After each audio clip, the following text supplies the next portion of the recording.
Folks, Black Star Network is here. Hold no punches. I'm real revolutionary right now. Support this man, Black Media. He makes sure that our stories are told.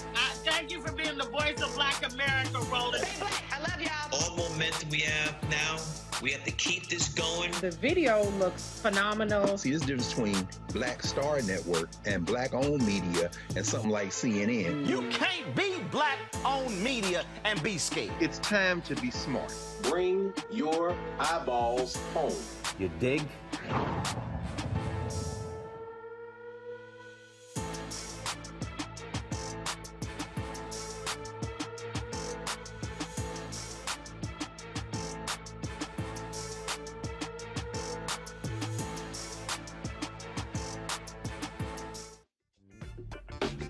Hey, folks, today is Tuesday, January 25th, 2022. Coming up on Roland Martin Unfiltered, streaming live on the Black Star Network. The autopsy on Lauren Smith Fields has been released, but it's raising more questions than answers. We'll talk with the family attorney, Darnell Crossland, about that particular autopsy. Also, Senator Cory Booker joins us. We talk voting rights. We talk George Floyd Justice Act. We talk also what must Democrats do to talk to African Americans about things that they have gotten done with him being in control.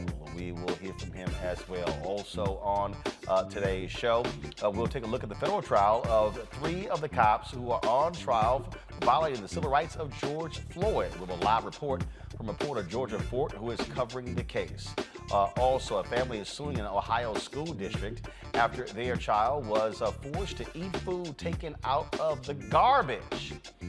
A crazy-ass white woman from Virginia who threatened to bring guns to school because of the mask mandate, well, she's now been charged. And I was on the Dan Bongino radio show today, y'all, and he just thought he was a little cute in terms of interviewing me, and his followers are like, oh my goodness, he just rolled over you.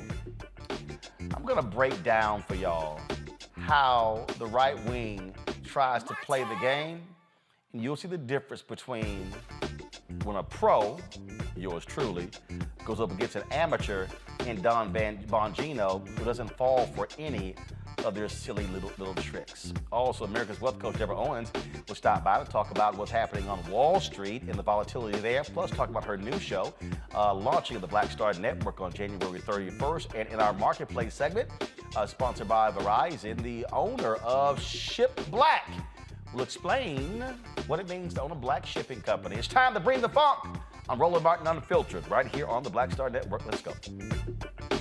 He's got it. Whatever the miss, he's on it. Whatever it is, he's got the scoop, the fact, the find. And when it breaks, he's right on time and it's rolling. Best believe he's knowing.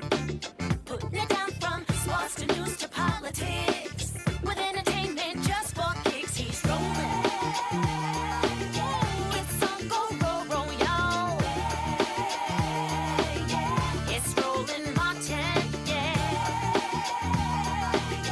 rolling with Roland now.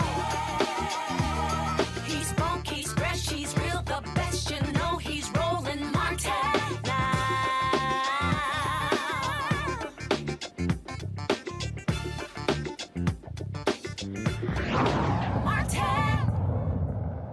Folks, the autopsy report has been released describing what killed a 23-year-old Lauren Smith Fields. She is the Bridgeport, Connecticut woman, of course, who was found dead more than a month ago in her apartment. Now, the Connecticut medical examiner says Lauren died from acute intoxication due to the combined effects of fentanyl, promethazine, hydroxyzine, as well as alcohol, ruling her death an accident.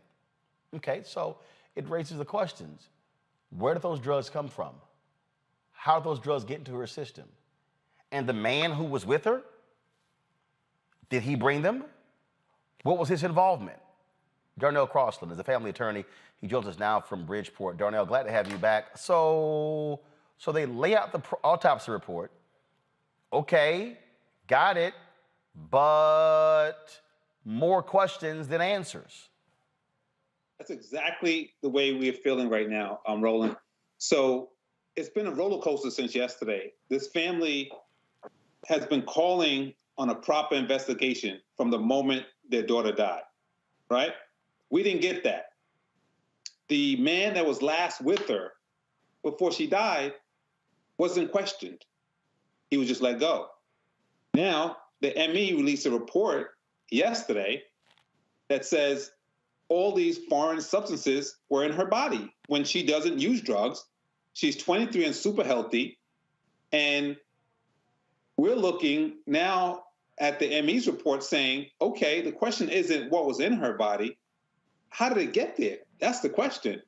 And when you have fentanyl, for one, and then the other items that were found in her body are commonly associated with date rape drugs, the question still is, if they didn't question this man, if they didn't do any trace evidence from this man's fingers, body, clothes, then we're almost further away from where we should be than we were before she died. And so we're asking this police department to step aside, to allow the team to come in that's going to do the job. And God is good. We had Animal Sunshine today because there was an announcement made that this is now shifted into a criminal investigation. But as you said on your show last week, it's one thing to call it a criminal investigation, but it's another thing to be able to prove up the crimes when they've messed up the scene so badly. So the question is, how are we successful in this criminal investigation when they botched up the investigation from day one?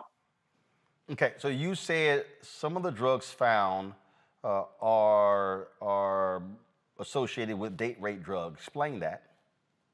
Yeah, so all the experts that I've been speaking to for the last day or so, 24 hours, have made it clear that some of the stuff like promethazine are often found in drugs that people drop in your drink, these drugs that you see at clubs and so forth and so on.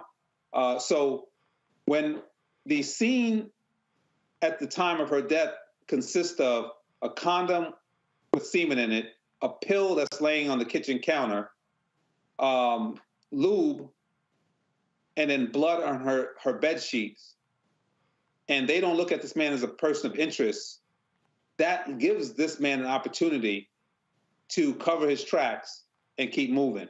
Now, I have to point out, this is very important. The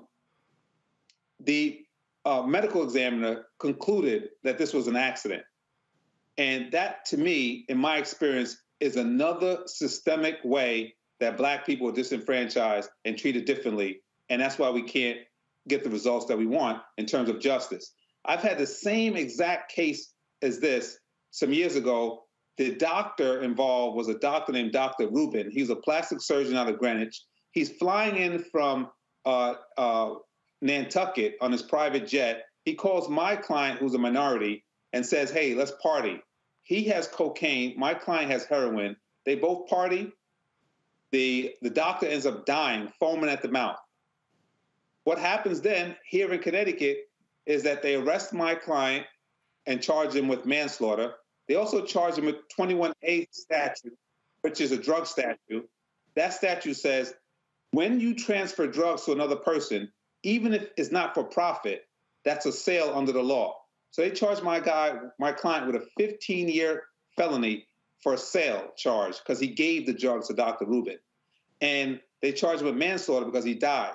In the case with Lawrence Smith Fields, if this gentleman brought those drugs to the scene, then that's a transfer and that's a sale. If she died as a result of that, that's manslaughter. But here's the thing.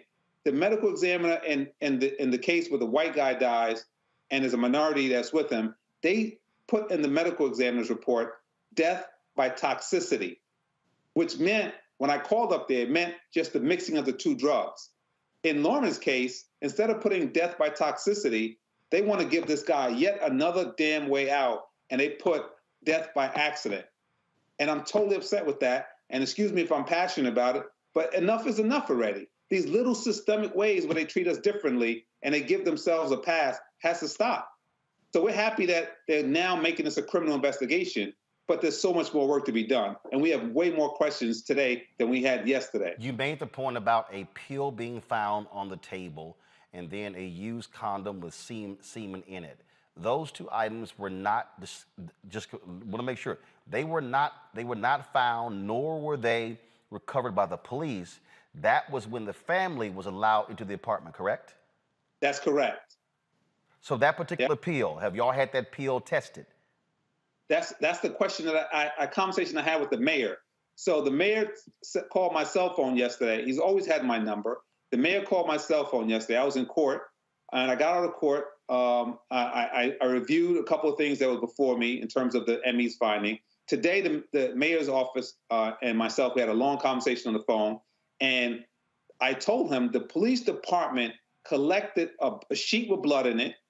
They collected a pill, a condom with semen in it, and lube. And they collected it 2 weeks after she died, only because we gave it to them. We said, hey, come and take this stuff. So the police actually did not collect it when they discovered her body.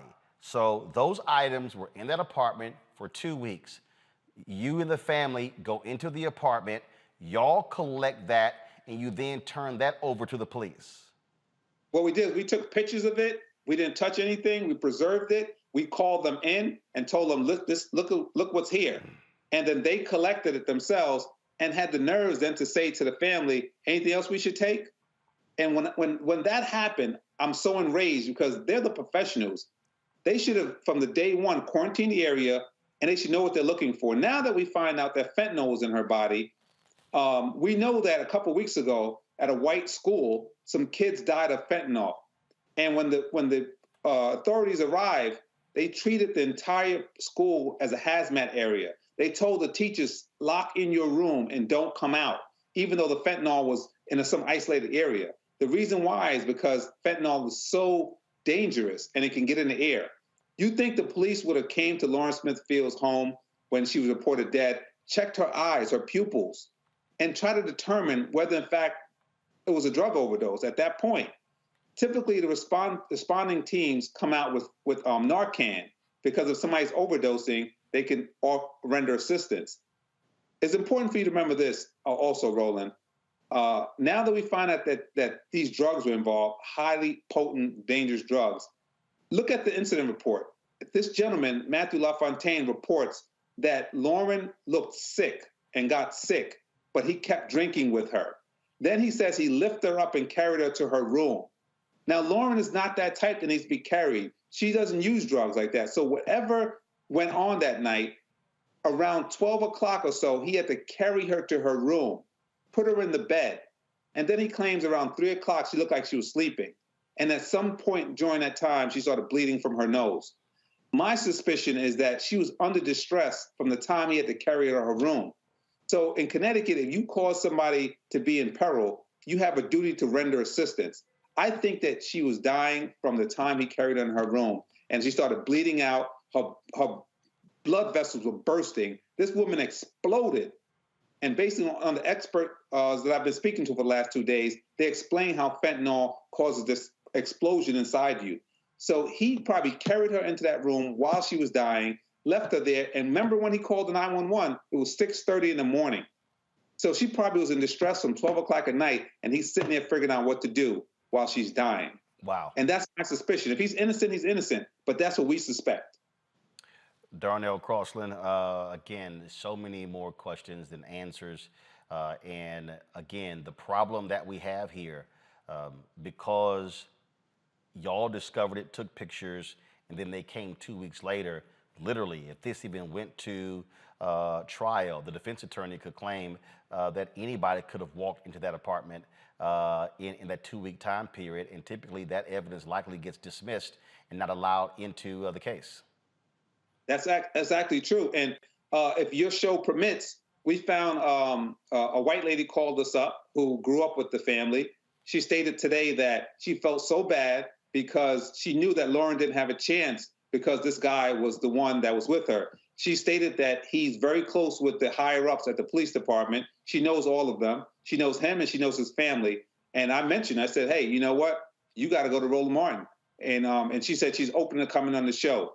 And so she's a white woman that grew up in that same neighborhood that knows how this whole thing works. And she gave us names, rank numbers, serial numbers, and said that they're basically brothers and they grew up together. And so, again, we're going to be asking for a phone dump from Detective Cronin, who was involved at this scene, to see if there was any calls between him and this gentleman, and also the higher-ups. We got their names, too, from this woman. And she's on our witness list as we do our own investigation. But she said she'd be willing to talk to you. And so this story is just breaking and is getting more and more and more important that we follow it now than ever. All right, then. Attorney Darnell Crossland, I appreciate it. Thanks a lot.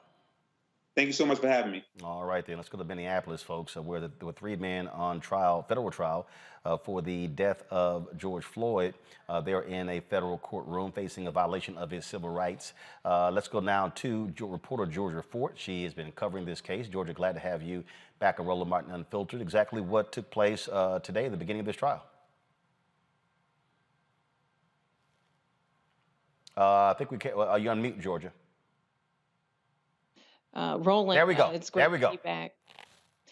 There's been about 4 witnesses so far that have been called. It's been an intense 2 days of this trial already. The judge has ruled to not allow Courtney Ross, who is the girlfriend of George Floyd, into the courtroom after she spoke to the press yesterday afternoon. Now, this was something that the public information officer with the federal courts said was going to be permitted. And we even saw a motion from Earl Gray. You may remember him. He represented Kimberly Potter in the Potter trial. He's now representing Thomas Lane here in this federal trial. And he also made a motion to have George Floyd's brother and nephew removed from the court. So very tense first 2 days. We've heard from Charles. This sounds like the Ahmaud Arbery case where the attorneys wanted Reverend Jackson and others not to be in the courtroom. That's right. And even when you look at the racial makeup of this jury, you have 2 Asians, 1 male, 1 female, and the rest are white men and women. And so there are concerns because there are no cameras in the courtroom. The media is allowed to sit in an overflow room, but the general public really not having access to the court's proceedings. We've already seen protesting happening outside of the courtroom, but one thing I do want to detail in terms of the evidence that's already been presented, we're seeing footage that was not unveiled during the Chauvin trial. There have been clips from especially King's body camera footage, Alexander King, one of the responding officers who's charged, that was never played as evidence in Chauvin's trial. And so we're getting a first look at some of this footage. And of course, the defense is trying to argue here in the case of the 2 rookie officers that they did try to check the pulse of George Floyd. But what the prosecution is saying is that they never intervened. They never said anything. And so what we'll be doing is following this trial to find out whether or not the jury will find them responsible for violating George Floyd's civil rights in this case. It is certainly something that we're watching, and for people to realize there are no cameras in federal courtrooms, so that's all across the country, and so which for me I think is BS. The public should be able to see what goes on in these courtrooms, but we'll certainly be watching this. Georgia, thanks for the report. Absolutely. Thanks so much for having me. All right, folks, I want to bring up my panel now. Mustafa Santiago Ali, of course, former senior advisor for environmental justice at the EPA. Xavier Pope, he is the host of Suit Up, news owner, also the Pope Law Firm, and glad to have both of them with us. So let's just talk about first this Lauren Smith Fields case. Xavier, strange, absolutely mind-boggling. The big question is, if there's a potential sex crime, why aren't you collecting evidence that related to her having sex potentially with a potential suspect? Why would the family have to collect evidence here and then have to turn it over to the police? And how thorough was that investigation? The second thing is, Roland, is what was the timeline in terms of this gentleman and her? And who is he that there is a nature of protectionism around who he was? Initially, reports were saying his name won't be displayed. Who is he, and who is this gentleman, and where is the bias potentially at Matthew LaFontaine, and why would there would be any particular questions surrounding who he is and how he's reported and the nature of what's happened here? To have the coroner in this case say that it's an accident when we don't really know exactly how she ingested the different drugs that related to her losing her life, it's hard to accept, and it brings more questions than answers. And I think that family is right to continue to pursue what happened to the fullest possible extent. What's so strange, Mustafa, as we look at this particular case here, is again, how shoddy the work of the Bridgeport, Connecticut Police Department. Yesterday, we had the President Pro Tem of the City Council on saying they're going to ask for state investigators to step in and lead this investigation. It's just, and then how do you not collect evidence at the scene when you're called out and her body is discovered? Well, we know that when it comes to Black women, there's always a dehumanization that is there. That in many instances, and there are the studies that are out there that show that the police only solve about 50% of murder cases, but when it comes to our communities, that number drops to about 22%. So sometimes we know that there is not the same focus, the level of attention that's given to when we lose our lives in that situation. And unfortunately, the biases don't stop there, because also, as was shared with us, when we look at the medical examiner, the American Journal of Public Health in 2015 actually put out a study that talked about the biases that exist in that particular field and a number of the other medical fields where, you know, folks will not give the same level of attention and detail when they're doing their overall analyses after somebody's lost their life. So we see the biases inside that's built inside the system that then gives us a better understanding of why folks aren't doing their jobs to the same level that they would often do them for other communities. Yeah, again, we've been just looking at this over and over and over again. It just really makes no sense whatsoever to see how they are conducting this investigation. And so this family certainly needs some real answers when it comes to what actually took place. All right, folks, got to go to a break. We come back. My interview with Senator Cory Booker of New Jersey. We talk about George Floyd Justice Act. We talk about, of course, voting and some other issues. You don't want to miss that. That is next on Roland Martin Unfiltered on the Black Star Network.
Don't you think it's time to get wealthy? I'm Deborah Owens, America's Wealth Coach, and my new show on the Black Star Network focuses on the things your financial advisor or bank isn't telling you. So watch Get Wealthy on the Black Star Network.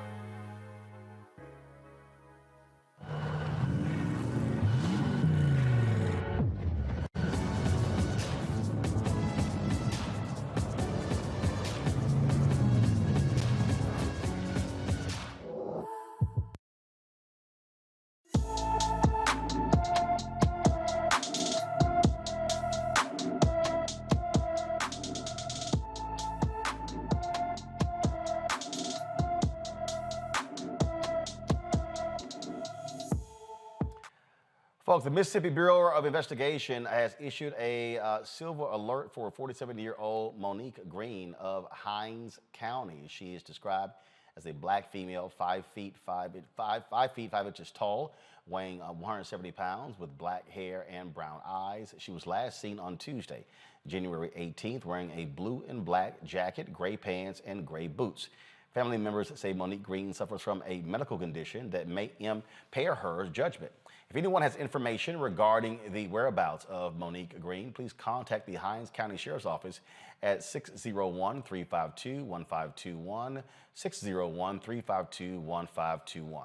Last week, we showed you the floor speech of Senator Cory Booker of New Jersey as he was livid, frankly, after listening to South Carolina Senator Tim Scott doing the contentious discussions over voting rights. Well, today he and I got a chance to talk. We talked about that particular bill. We also talked about what's going on with the George Floyd Justice Act, what happened and why nothing happened there, and how should Democrats, what should they be saying to African Americans about what they have gotten done as opposed to the criticism, what they have not gotten done.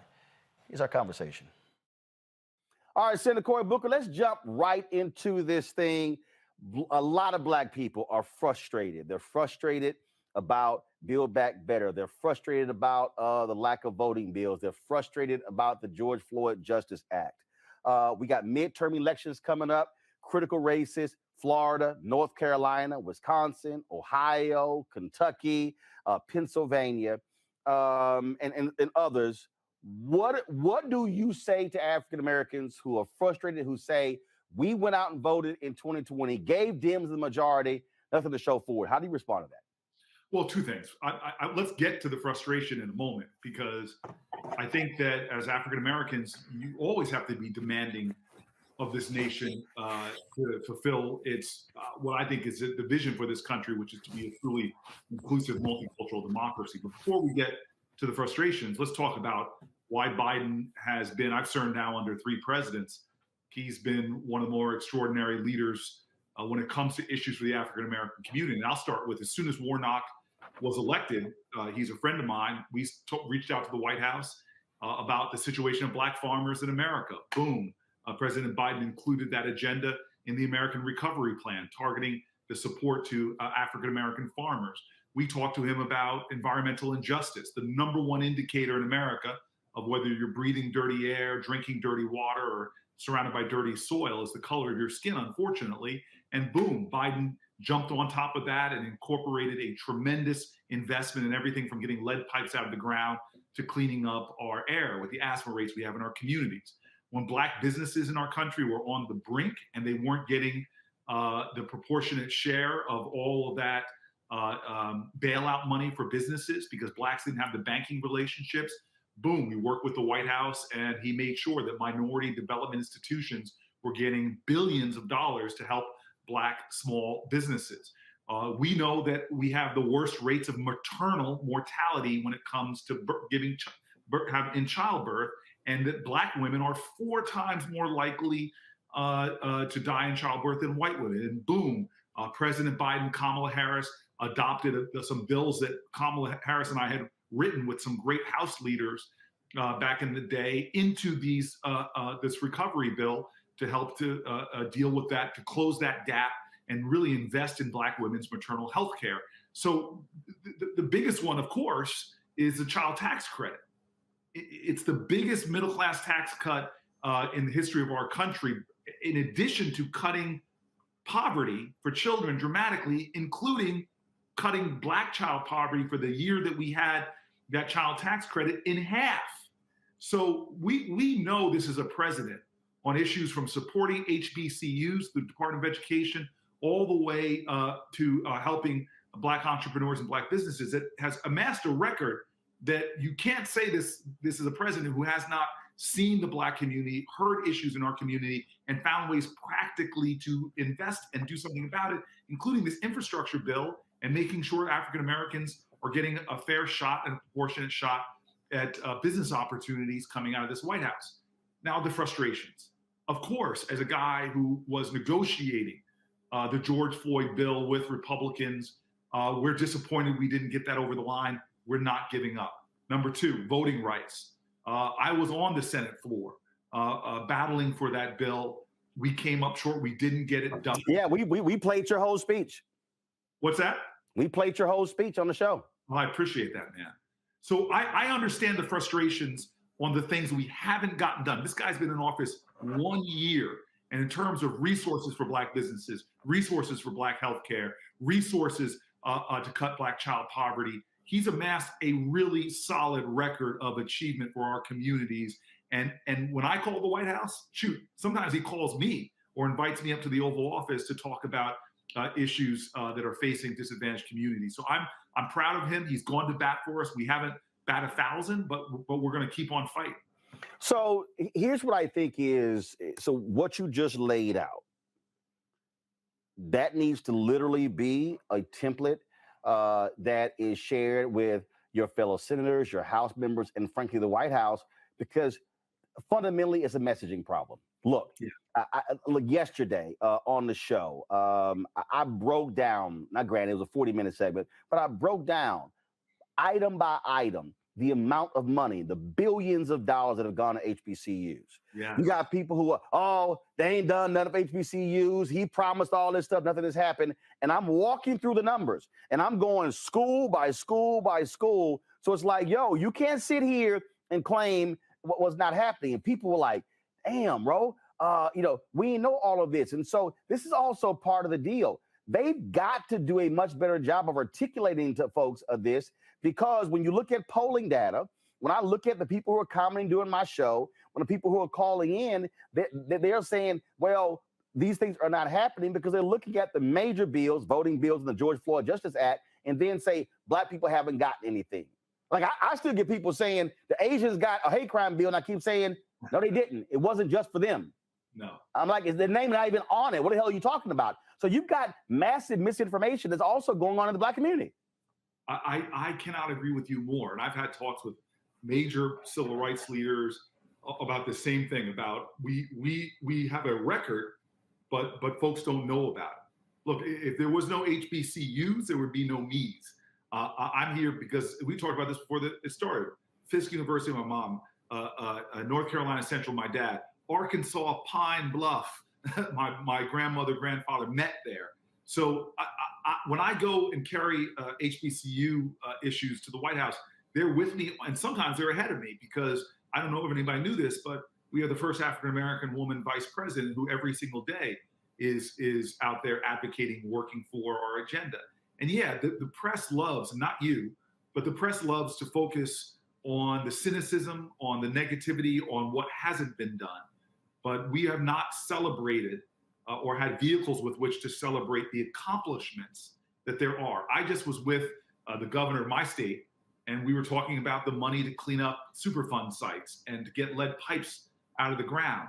We have, everybody talked about Flint, Michigan. There are over 3,000 jurisdictions in America where children had more than twice the blood lead levels than Flint, Michigan had for those kids. And guess what? Most of them were Black and brown communities. And so this is a president that said once and for all, let's get everywhere in the country, let's replace these lead pipes. That's audacity.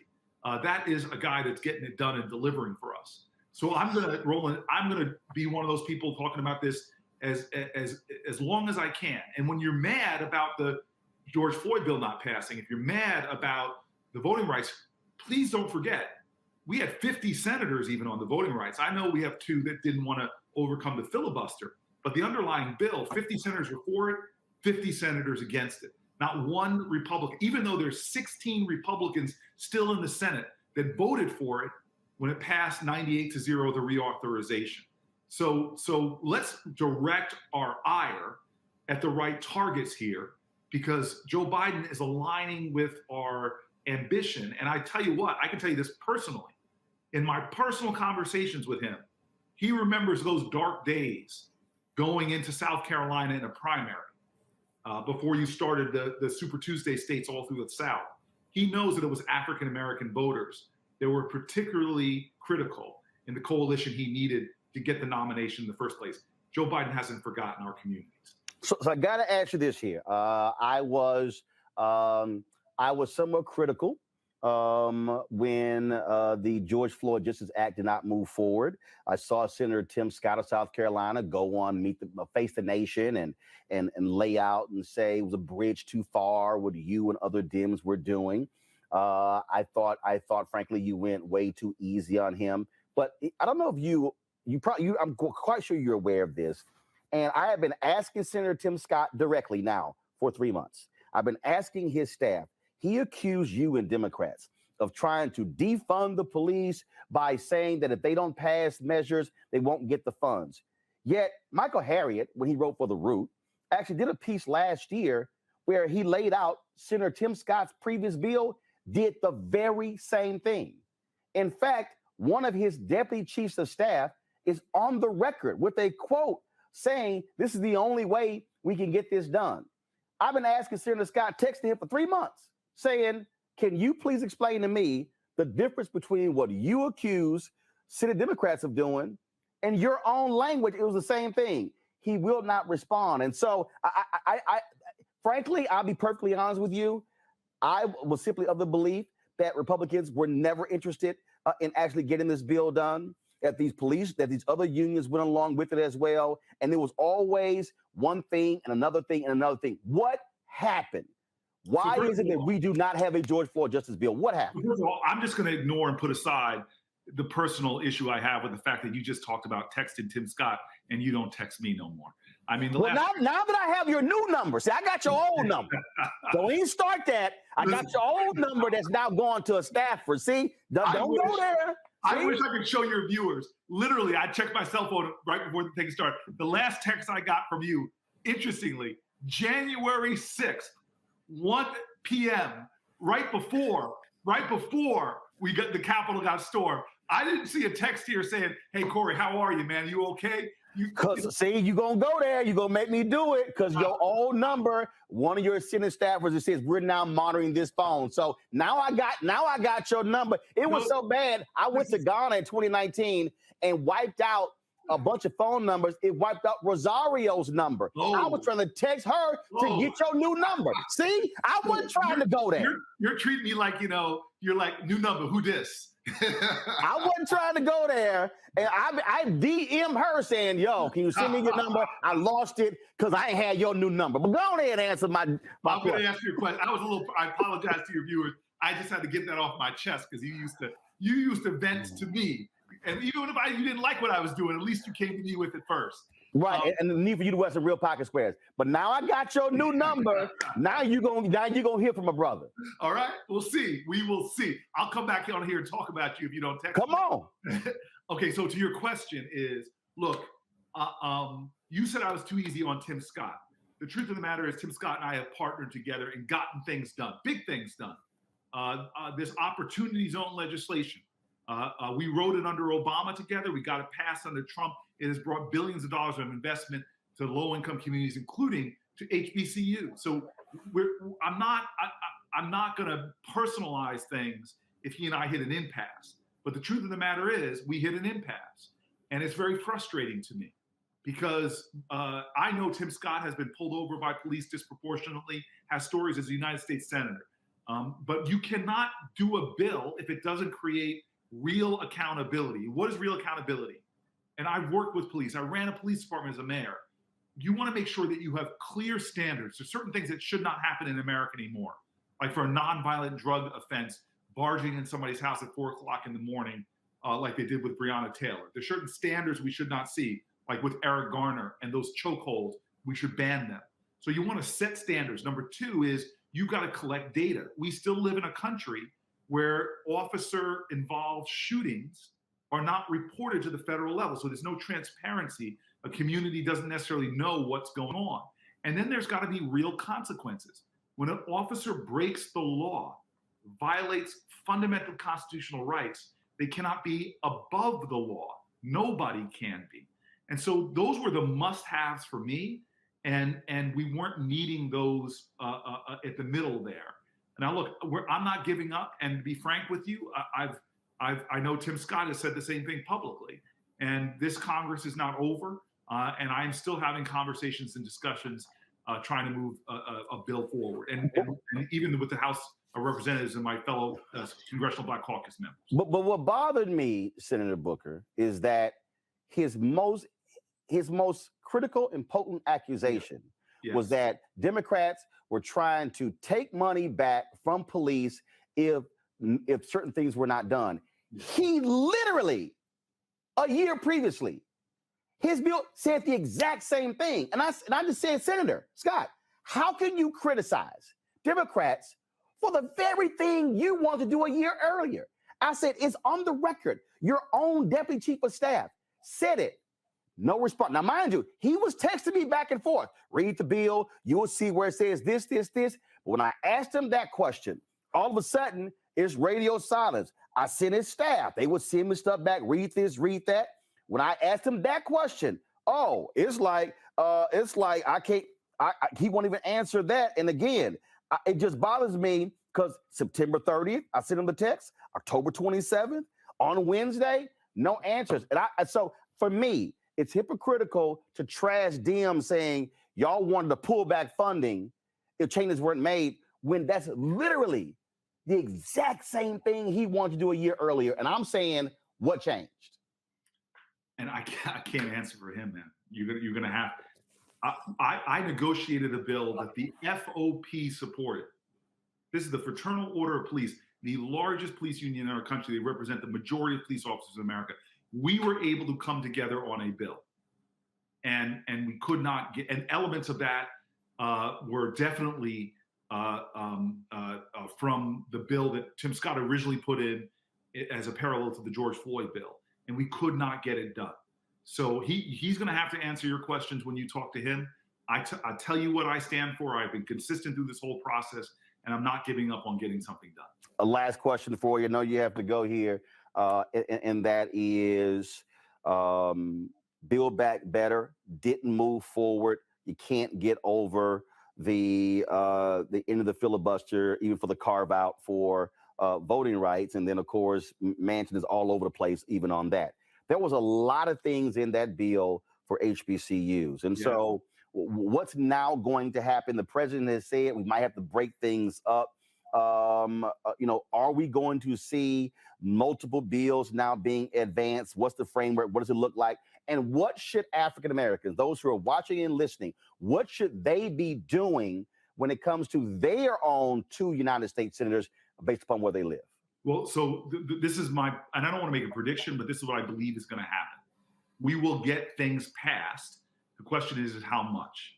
Because there's too many things that are in Build Back Better that once you start really talking about them, like lowering prescription drug costs. I mean, insulin costs in our country, and again, diabetes disproportionately prevalent in the Black community. People are not even having to ration their insulin because they can't afford it. We are going to succeed in doing things like bringing down those drug costs. So we're going to get some things done that are going to help all of America, including and in particular Black America. I just don't know how much we're going to get done. But you're right. The strategy now is to pull things out that on the face of them, people can't argue with affordable childcare. It's insane that we have a nation where in about half of our states, the cost of childcare is more expensive than tuition at the state college. So there are some things that America wants on both sides of the aisle that we're going to try to pull out of the bill. So people aren't thinking Build Back Better, $1 trillion. No, they're going to start thinking this policy, I am for it. I see it as an investment in our country. I see it as an issue to bring costs down for Americans. And that's really what I'm going to start pushing. And by the way, for me, that goes with voting rights as well. Okay, this big voting rights bill, let's start pulling segments out against gerrymandering, pulling segments out against discrimination against Native American voters, pulling things out that like dark money in our politics that, again, poll really well on both sides of the aisle and force Republicans to face their electorate and say, oh, I'm for big dark money. I didn't go with the Democrats on that piece of it. I think that's got to be the strategy going into this last year. All right, then. Look, I certainly appreciate it. Thank you so very much for joining us. Look, you're welcome to come back anytime. I'm just saying, it's crazy seeing Amy Klobuchar been on my show more times than you. But I ain't gonna say no, but not and her people called me saying, yo, can she come on? I've just been ghosting you because somewhere around the beginning of the year, you dropped me. Drop me, man. I ain't changed my number, but all I'm saying is send me Rosario's number too. Now I got your real number now. Now you can't be running from a brother. And so we'll see what happens. And so keep it up. Thanks a bunch, and we'll keep giving it hell. All right, man. Thank you. Thanks a lot. Take care. Peace. Bye. Don't try to throw no shade at me. I'm gonna come right back at you. Let's pull up Xavier and Mustafa. Mustafa, I want to start with you. Look, I get it. You're trying to keep relationships with United States senators, but the bottom line is Senator Tim Scott, he lied. And I don't think he had any intention of moving forward with the George Floyd Justice Act because his party did not want to vote on that at all. Yeah, I mean, we know Senator Tim Scott is a politician and a strategist, whether you want to admit it or not, and that he is probably positioning himself for the 2024 race, and he has to make sure that he's in a proper alignment with his party to be able to at least be in that mix, whatever that might look like, or becoming the leader of the Senate in the Senate. So, sometimes folks do what they do, but there are ramifications for that. My mom always says you can't come back home if you get too far away. So I hope that he remembers that. Xavier, the issue that I asked him about, how do you message to African Americans? And look, Democrats are going to have to figure that out, not just to African Americans, but to young white voters, to elderly voters, to independent voters. I mean, they're going to have messaging that speaks to what they've done. I think, look, you can sit here and talk about what are the Republicans for. That's you still, frankly, being on the defensive. No, you need to be clear. We had power. This is what we did with the power. Yeah, that's a great point, Roland. And I think that when we've seen what Republicans have been able to do effectively, and they pretty much modeled after the successes of Barack Obama, when his rise to presidency was focusing on the ground and the groundswell and getting attention to local issues. Look what we're seeing on the right. We're seeing school boards advancing their policies. We're seeing them in streets and in rallies, and even Donald Trump, he advanced is what he was all about through rallies. And I think that Democrats have to give that same intensity in terms of on the ground, connecting with communities, connecting with local leaders and activists, and being able to communicate the messages of things that worked and involving them in the process to keep them excited about voting. Because Black people stood in long lines. Now there's been legislated against them not to even stand in long lines and even have water. And so there needs to be some infusing of why are we still investing in this process when we see this attention coming back at us? And so it is important that Democrats are in the homes or in the communities. Everywhere that Black people are, they need to be spoken to about how they can advance their cause, the successes of what Joe Biden's policy is, and not something that's just something you can just talk about and talking heads can get on television or you can tweet about. This needs to be in the community, right where we live. Oh, absolutely. All right, folks. Got to go to a break. We come back. I went on Dan Bongino's radio show today. Did he actually think I was going to got? That ain't never happened. I'm going to show y'all how a pro does it when an amateur tries to get them to take the bait. Road don't fall from banana in the tailpipe. That's next. Roland Martin Unfiltered on the Black Star Network. Don't forget, download our app on all available platforms: Apple phone, Android phone, Apple TV, Android TV, Roku, Samsung TV, Xbox, Amazon Fire Stick. Also, join our Bring the Funk fan club where your dollars go to support this show. Cash App is $RM Unfiltered. Venmo is via Venmo is RM Unfiltered. Zelle is Roland at RolandSMartin.com, Roland at RolandMartinUnfiltered.com, and of course, PayPal is R Martin Unfiltered. Cash App is $RM Unfiltered. PayPal is R Martin Unfiltered. Venmo is RM Unfiltered. Zelle is Roland at RolandSMartin.com, Roland at RolandMartinUnfiltered.com. I'll be back in a moment. Y'all don't want to miss this next segment. Trust me.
White supremacy ain't just about hurting Black folk. Right. You got to deal with it. It's injustice. It's wrong.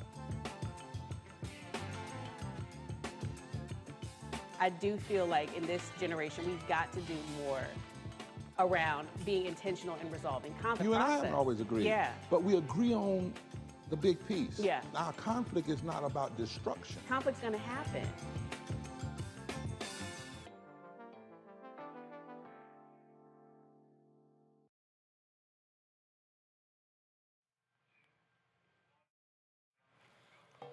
All right, folks, welcome back to Roland Martin Unfiltered. You know,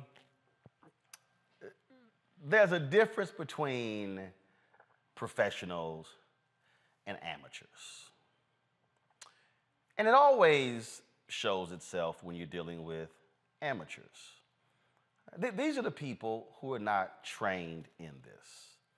You know, there are people who used to be police officers who all of a sudden, now they want to be media folk.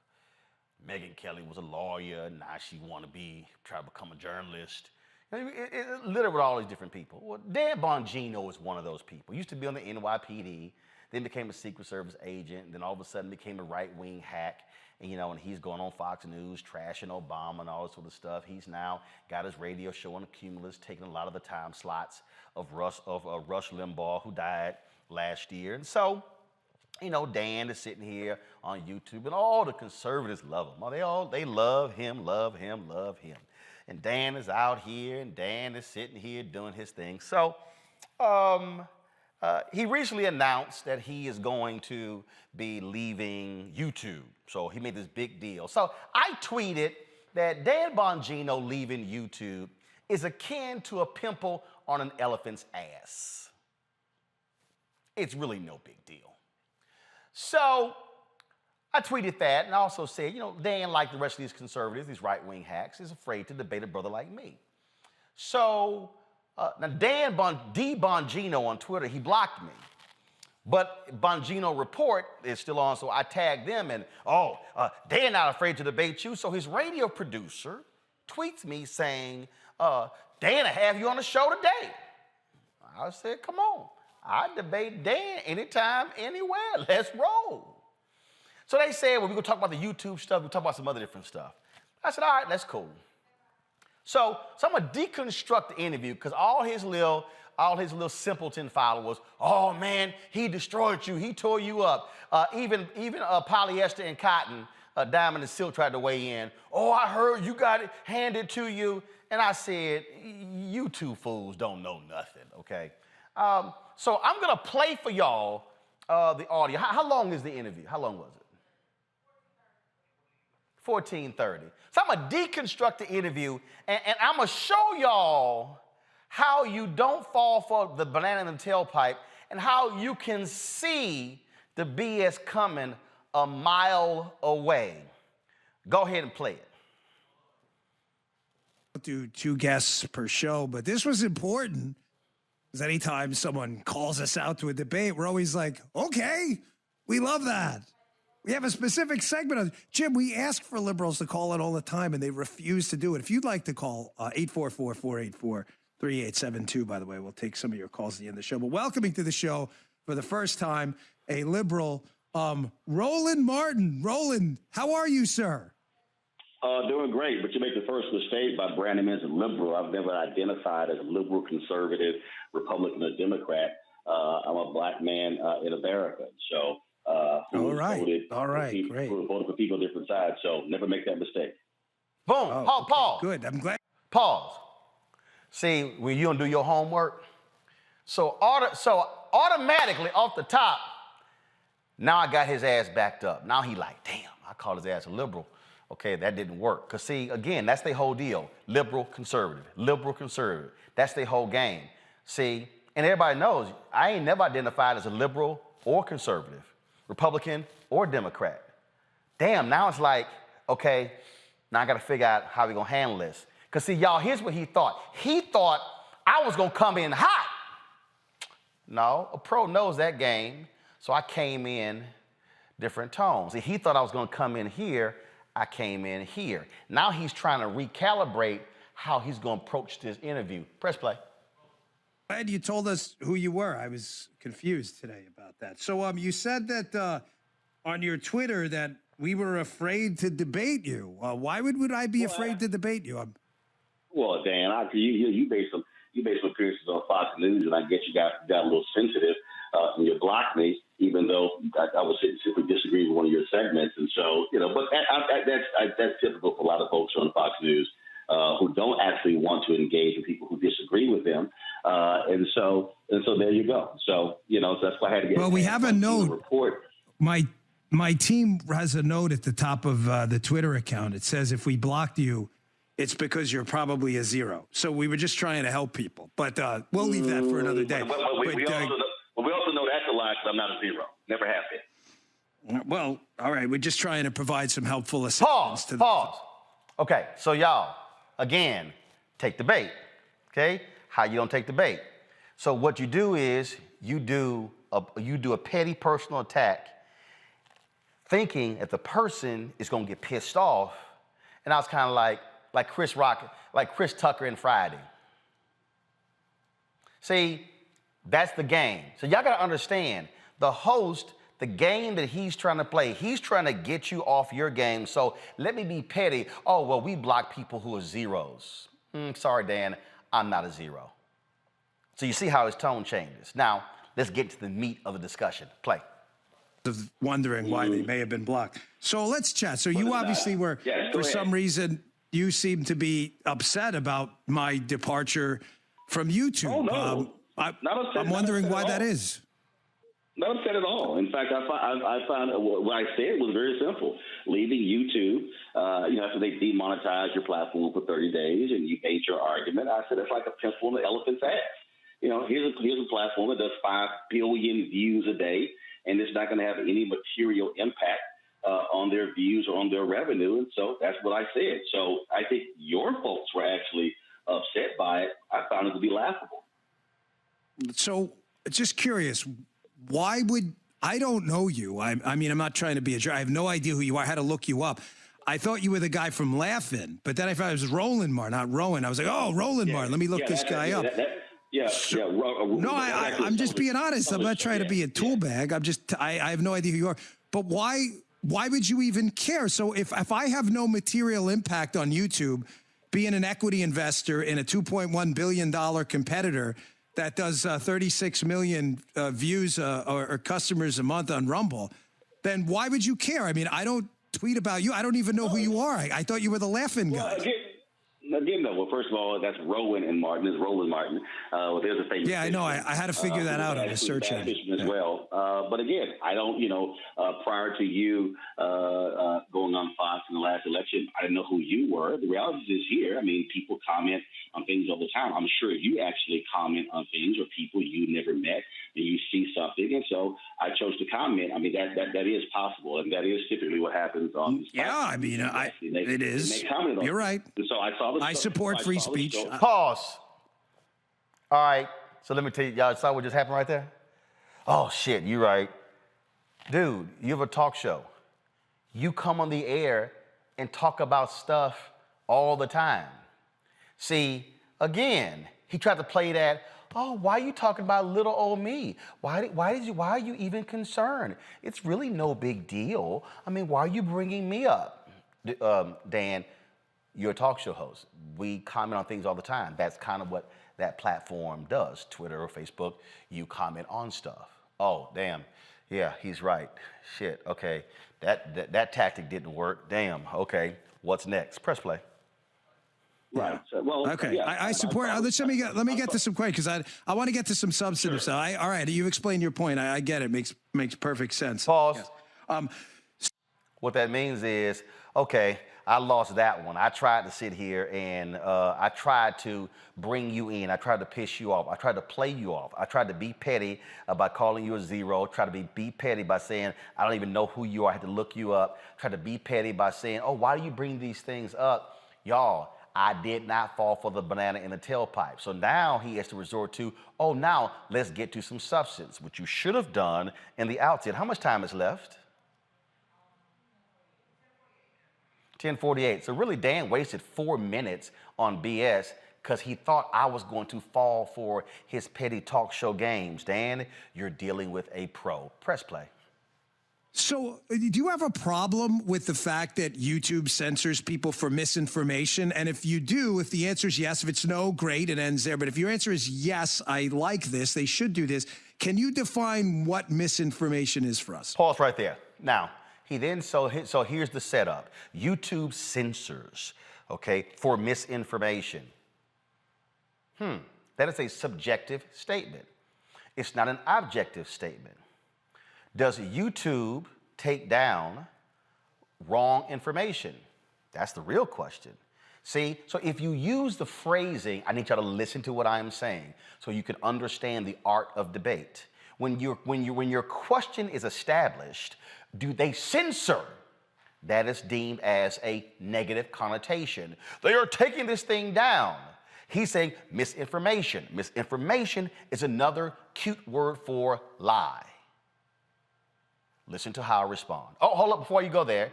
He then said, if the answer is yes, then explain if it's yes or no. See, so the game that Dan and right-wing folks like to play is this: answer yes or no.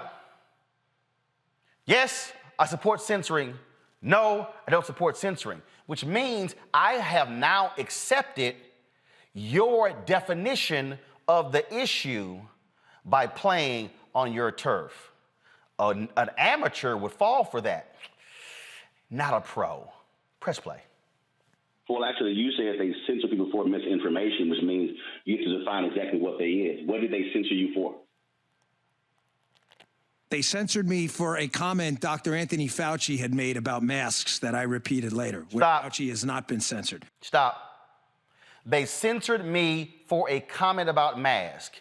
Does Dan say what the comment was? No. So therefore, you want me to comment on, you want to provide the nuance of what you actually said? Oh, it was a comment Fauci said. Y'all, that's an amateur move. A pro will spot that in a heartbeat. Press play.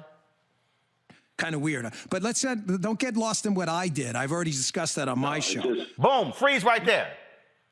Don't get lost on what I did. Let me reset the table. Why is he leaving YouTube? Because YouTube demonetized his platform for 30 days. Why did I comment him leaving, being a pimple on an elephant's ass? Because of that. And then he says, now, don't get lost in what I did. That's called, oh, please don't bring up my stuff. Let's stick with everybody else's stuff. Again, that's an amateur talk show move to keep the heat off of you and to keep it somewhere else. Press play.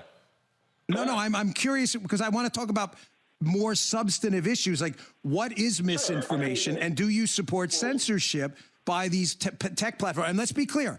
I'm not suggesting it's a First Amendment issue. Don't go there at all. I'm not. It's a private company. I'm just asking you as a political... Wait, hold on. Let me ask the question. I'll give you time to answer. I'm not going to cut you off. I'm just asking you as a political commentator, you got a profile. Do you support these companies unquestionably censoring content for misinformation? And what is misinformation? Freeze right there. Okay, one, he thought I was going to bring up the First Amendment argument. Dan, I wasn't going to bring it up because the First Amendment, because clearly you've read it, applies to government. So yes, private companies can do these things. No need for me to bring it up because you thought I was coming next because you knew I was going to obliterate your argument.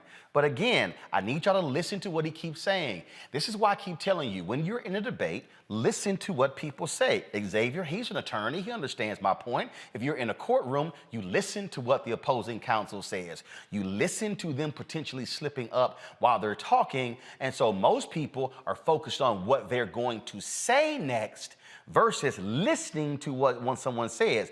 Dan keeps framing this as censoring and misinformation when misinformation, y'all, in this case dealing with COVID, are lies. Press play. I'll give a perfect example. I believe in truth. So yesterday, I was highly critical of an NBC News story with regards to President Joe Biden and his support for historically black colleges and universities.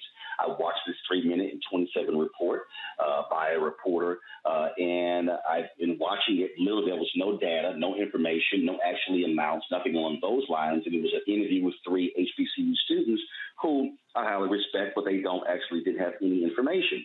And so then The Root, which is a black targeted website, reported on it. And I said, guys, if you're going to report something, I said, base it upon truth, base it upon facts. I said, pick the phone up, call somebody. Part of this issue when you talk about misinformation is when you have folks who lie, who spread things that are absolutely incorrect. I just got a text message today from somebody who said, hey, if you raise your pH level above 5.5, you can ward off COVID. It's not true. And I said, don't spread that. Don't send it around unless you actually know that. I have people who come on my show who are not doctors and scientists who want to discuss COVID, and I'm sorry, what is your expertise? Oh, you read a medical journal. I'm like, but why are we listening to, I'm not going to listen to a mechanic talk about heart issues. They're a mechanic. So there's misinformation out here. I got you. I'm a little, Roland, I'm a little short on time. Freeze right there. Again, an amateur radio trick. I'm short on time. What that means is you are destroying my points. You're making way too much sense. You used a real life example that you were involved in. So now what I have to do is I now have to shift my tone. So now what I'm about to do, I'm about to start throwing a series of questions rapid fire, and I want you to answer yes or no. Then I'm going to accuse you of filibustering because you're not answering the way I need you to answer because you know what? You're making way too much sense. Here it comes. Press play. A few things, and I listened to your take. I get it. I understand. So you're suggesting Joe Biden may have lied about HBCUs, but that wasn't the question. Y'all just caught that? Did y'all just catch that? So here's what the amateur does. The amateur, talking to his right-wing audience, you just suggested that Joe Biden lied. Boom! Really? Is that what I suggested? Y'all know I'm too good for that one. I caught it real quick. Press play. Should Joe Biden then be censored by YouTube? I use it as an example. But that was the example of misinformation. Wait, time out. I let you respond. But so should he be censored by YouTube? But you just actually stated it was misinformation. I never said he said that. I said the NBC report was critical of his support. You just stated what's factually incorrect. Not even what I said. So should NBC News? Boom! Freeze! Oh shit! Here's Dan. Damn, he got me. Oh damn, he got me. He just sit there and said, "Damn." Cause see y'all, Dan said you said Biden lied. No, I didn't. You said that. Wrong. No, where did I say that? That's what happens when someone tries to use your words, twist it for the purpose of their own agenda, and then the people who are not pros, they go chase that down the rabbit hole. Boom, I froze. No, sorry. You just exemplified misinformation because you just lied. I never said that. Y'all see how I try to change the subject? Press play. So should NBC News should be censored? What NBC News should do is correct the report. If you give misinformation, exactly. Okay, so they shouldn't be censored. No. What I said is correct. I mean, we should have truthful information. Facts. This is not alternative. People should be able to. So just to be clear, your point is that censorship is a bad thing, and people should be able to correct misinformation. Freeze. See, I told y'all from the beginning. Dan's whole thing is censorship and misinformation. First of all, Dan refuses to acknowledge that misinformation are lies. And so what he's angry about is that YouTube is flagging lies and penalizing lies. So he wants me to stay within the narrow confines of his argument that it's censorship for misinformation. Dan, you are advancing lies. And they don't like getting busted for lies. It's called misinformation. It's called alternative facts. What he's now about to get upset is I won't play his game. Press play. I believe that if someone is giving information that is erroneous and misinformation, that needs to be corrected. If an individual chooses not to do so, then you take whatever action against them. But freeze right there. Boom. I just answered this question. I said you take whatever action against them, which means demonetize their platform, which means take down their post. Oh, I didn't use this. I forgot. But there was a post that we put up It was a discussion that we had. YouTube flagged us, say it was misinformation around COVID. We appealed the decision saying, no, we refuted what the person said in real time based upon my response and others. Guess what YouTube said? You're right, boom, we lift the block.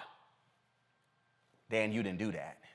You deliberately pushed misinformation for your agenda. I told you, Dan, you're an amateur. You were a cop. You were a Secret Service agent. And then you came into media. Dan, you only came into media in the 2016 race. Poor Dan. I've been doing this since I was 14 years old. For 39 years. I've debated Klansmen, white supremacists. I've debated folks who were in the Black Panthers. I've debated people in the Nation of Islam. I've debated people who are Christian, who are Muslim, who are Jewish, who are Buddhist, who are atheists. I've debated folks who are black, who are white, all of that. See, the difference is, this is what I do. You thought you were dealing with an amateur, like you are, but I'm a pro. And pros can sniff out amateur talking points and how you try to play the game. Listen how his tone changes and he begins to speed up because his brain is now firing because he can't get me off of my game. Press play. So you're for censorship. Put somebody on your show who lies. Would you continually put someone on your show who lies? Yes or no? Roland, I'm asking the questions. The answer Freeze. is we have people. Oh, I'm asking the questions. That's what a trick that you always use when someone has got you on the run. Right now, he is running for his life. Listen.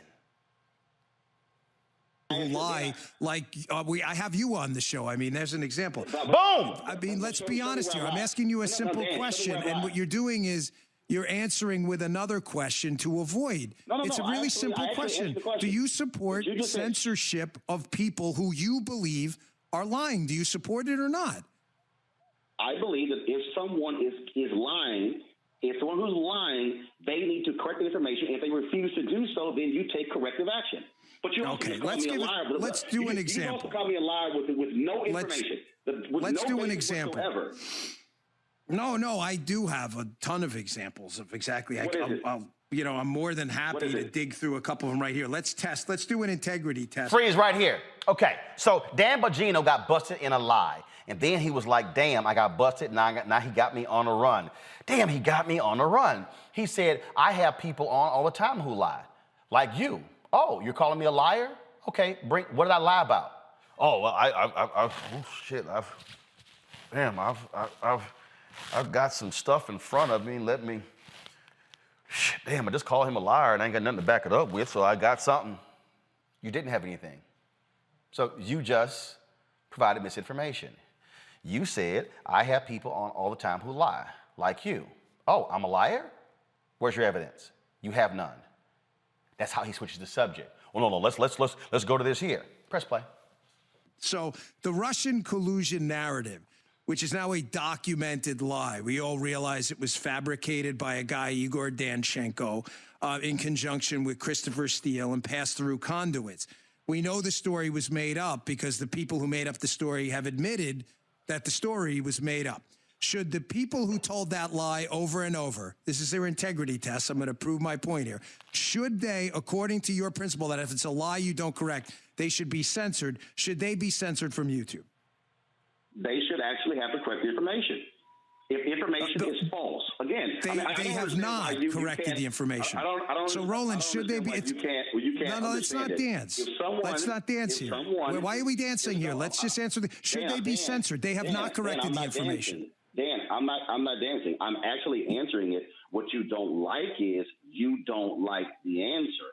I said it again. No, because you're not giving an answer. You're doing this like liberal thing that's so frustrating. No, they have not. Freeze right there.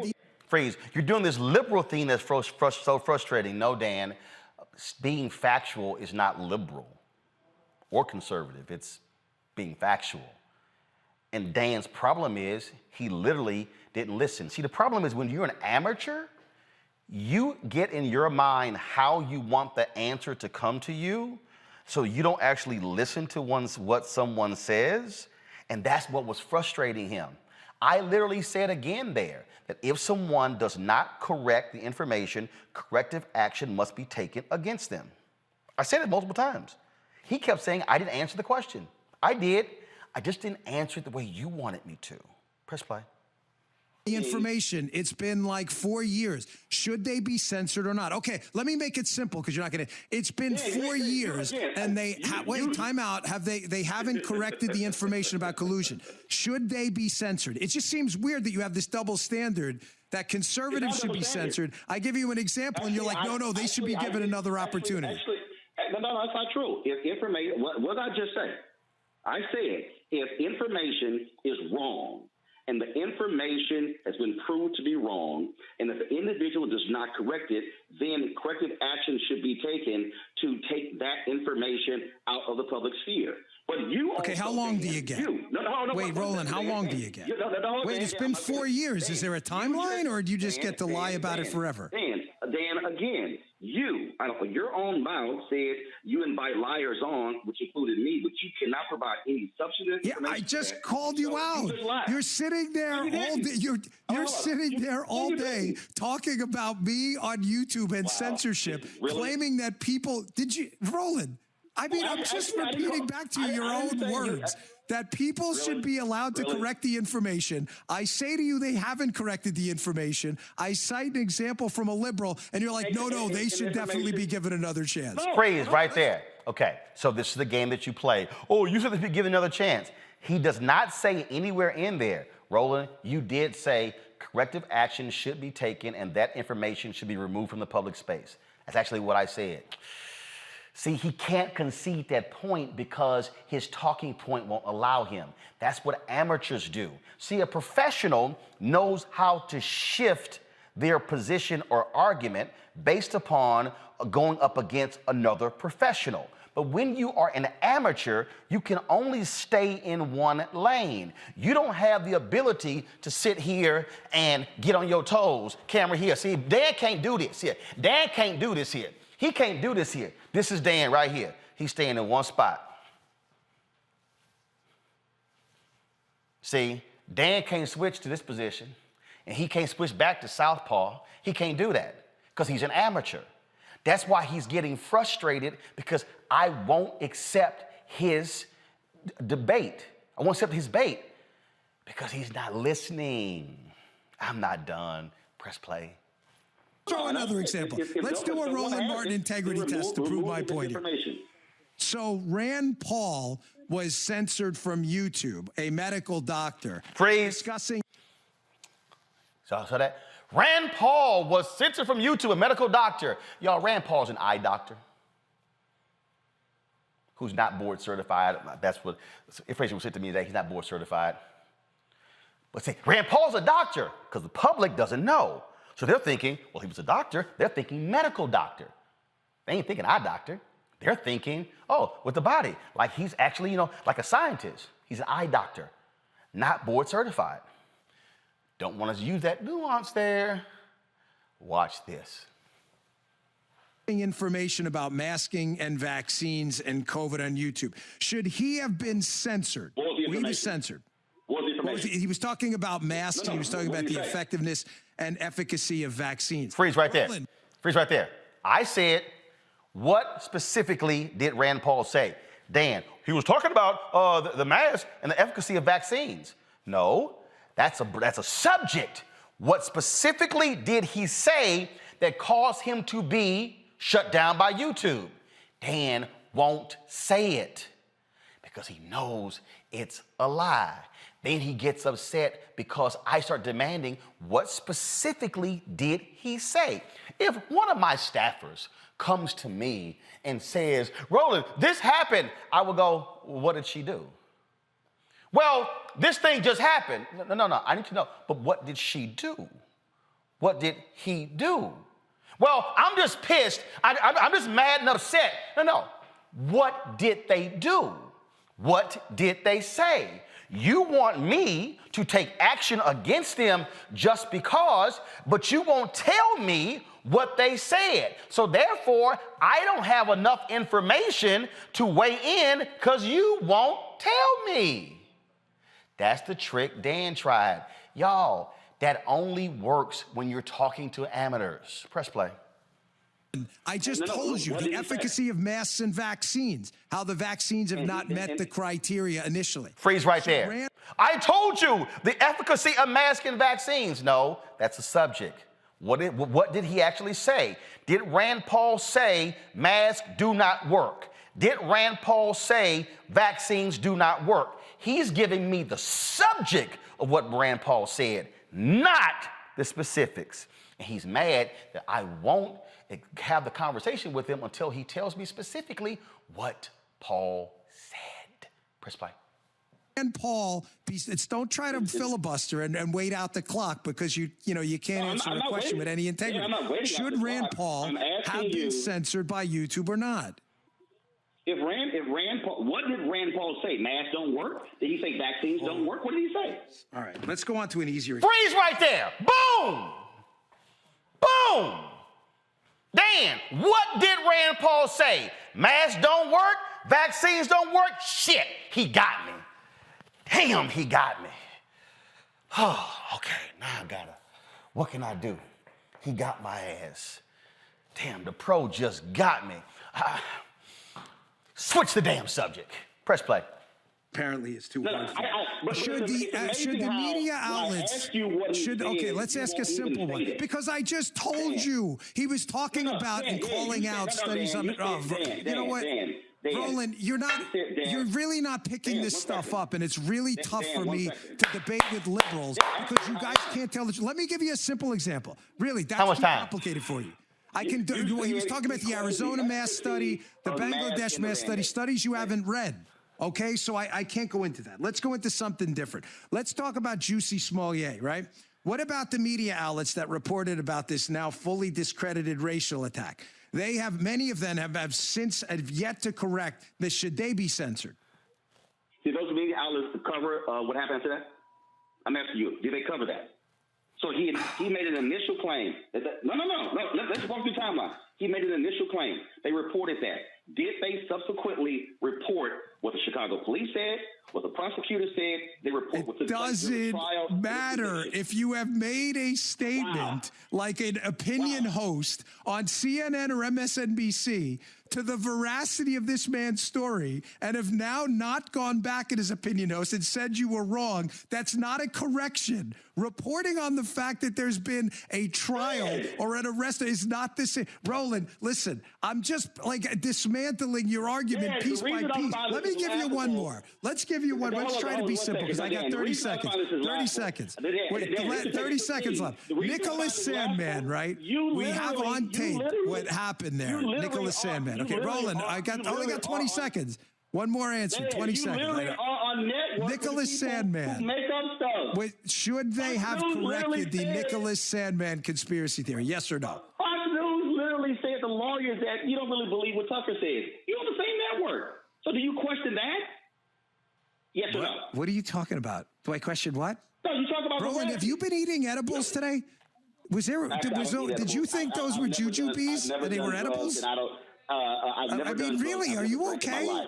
So I let you on the show. I tell you to debate, and we got Roland. I gotta go. Listen, honestly, on a serious note, wait, hold on, because I gotta go. I'm really at the end. I'll have you. I promise you this. I'll have you back. It was fun. I'm not kidding, but I do gotta go. I will have you back. Jim has your number. I'm not messing with you, but I'm serious. I'm not trying to cut you off. We're like 30 seconds over. All right, Roland Martin. Thanks for taking the time. It was fun. We'll have you back another time. I'll see you then, buddy. Thank you. All right, folks. Now, bring up Mustafa and Xavier. Dan tried to overtalk me on the end there because he saw what was coming. And you know what he saw what was coming? I said, wait a minute. You just brought up talk show hosts who don't correct things and who lie. I said, you work at a network where the lawyers who were the Fox News lawyers who were defending Tucker Carlson in the lawsuit says Tucker's audience knows he makes things up. Tucker Carlson is on record as saying when he gets backed into a corner, he makes things up. That's why Dan started doing the running man, because he saw what was coming. Mustafa, I don't know why they sit here and first of all think that you're gonna put a pro with an amateur like Dan Bongino. Literally, I was sitting here watching a 35-mile-an-hour ball come my way and just waiting on it every single time. I mean, he just wasn't ready. He wasn't ready for prime time. He thinks he was ready for prime time, but but air and opportunity was between y'all, and you took him to the mat. It reminded me of all these people over history who haven't been ready for when the moment came. Whether it was Kennedy and Nixon looked like he was not even ready to be presidential, or you look at Ali and Liston. Or you look at all those people that Tyson knocked out in the first round who thought that they was ready until they stepped into the ring, and then they got that beat down. So, he could practice up, and maybe in 10, 15 years, he'll be ready. See, the thing, Xavier, again, that amateurs like Dan don't understand is if you don't have a well-developed argument, don't bring that shit up to a pro. See, I keep telling people this. This is like when people roll up on me on the street and we're somewhere and they want to debate. And I toy with them. But then when they want to get serious, I put my foot in that ass. Then it's like, oh my God, why you gotta get so serious? You said you wanted this smoke. Well, damn it, accept this smoke. The fact of the matter is, at every single point, I'm nailing him. What did he say? Well, I told you what he said. No, you didn't. You said he talked about the efficacy of masks and vaccines. What specifically did he say that caused YouTube to knock him off? See, they don't want to deal with that. What these right-wing conservatives want to do is they want to call anything censoring when it's shutting down lies. Dan Bongino wants to be able to lie with impunity and face no repercussions, and that's really why he and other conservatives are angry. No wonder I'm questioning right now whether Dan Bongino was a black man, because it looked like he was trying to be Alex Foley and put the banana in the tailpipe trick on you, Roland. Number one. Number two, I think it's really interesting that they try to pigeonhole with these yes and no questions. Yep. I already have programmed what my answer is going to be. So if I don't get the answer I want, I'm going to take you down a decision tree where there's another yes or no answer, and I get to be able to basically spill all of my misinformation on top of it. He jumped from Rand Paul, the Jussie Smollett, all these different issues that connect to the misinformation that he's spreading that cost him being on YouTube and the platform itself, and not recognizing that YouTube has a terms of service agreement. You didn't follow it, you're gone. You're upset. And if you were insignificant, Roland, why are you on the show? Huh?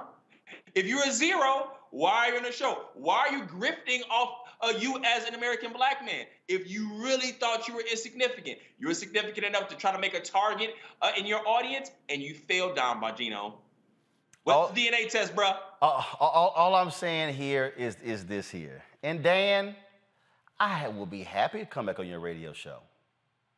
I'll come on your Fox show. You can call, matter of fact, you can bring Sean Hannity, Tucker Carlson, Laura Ingraham. You can bring all of them with you.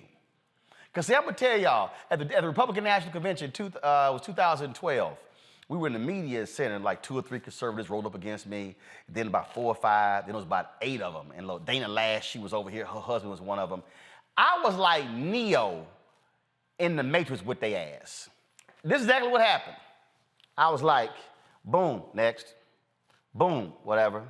Boom, knock your ass out. Boom, knock you out. Who else y'all got? They're like, we're recording you. I'm already on TV. I'm used to cameras. Boom, just knocking their ass out. Just boom, boom. I say, anything else y'all got? Then one dude was like, see, you're gonna have like these illegal immigrants getting Texas driver's license. Fool didn't know I was even from Texas. I said, really? He went in my pocket. I said, oh, you mean like this one right here? I said, man, go sit your ass down. Again, y'all, don't roll up on a pro if you succeed in amateur hour. That crap works, Dan Bongino, when you are talking by yourself. Dan, I'm gonna give you something. Rush Limbaugh didn't really have a lot of guests on his show. You know why? Because he know guests talk back. That's why Newsmax and OANN and Fox News, they're not gonna have opposing views because they do affirmation TV. They do affirmation radio. Hugh Hewitt's not gonna call me. That's why Neil Bortz, his punk ass, when he was on radio in Georgia, used to trash me all the time. I hit him one day saying, you know what? I will come to Atlanta. I will come to your studio. I said, in fact, I'm going to Atlanta in 2 weeks. I'm gonna extend my trip 48 hours just to stay to do your show. No, you can't come on. Oh, you can talk about me, but you can't face me. Y'all, I need everybody to understand. You have to always be aware of the games that they play and how they want to try to box you in to debate on their terms. I hope Dan Bongino and his people watch this video because this was a masterclass on how to be a real radio and TV talk show host. Because see, if y'all watch this, you might be better the next time you have me on. But guess what? Like a pro, I make halftime adjustments. That's how we roll. You're watching Roland Martin Unfiltered on the Black Star Network.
I'm Deborah Owens, America's Wealth Coach, and my new show, Get Wealthy, focuses on the things that your financial advisor and bank isn't telling you, but you absolutely need to know.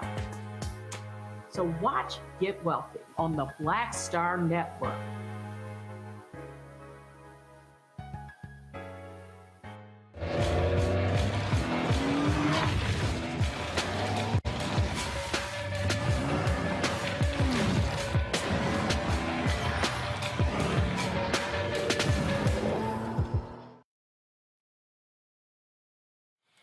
All right, folks, Wall Street has been all over the place, up and down, left and right. What in the hell is going on? So we turn to America's Wealth Coach, Deborah Owens, to explain to us, folks, of course, her show is going to be debuting on the Black Star Network on January 31st. It's a weekly show, the ability for you to be able to learn about stocks, finances, the stuff that we always say we need to have, financial literacy.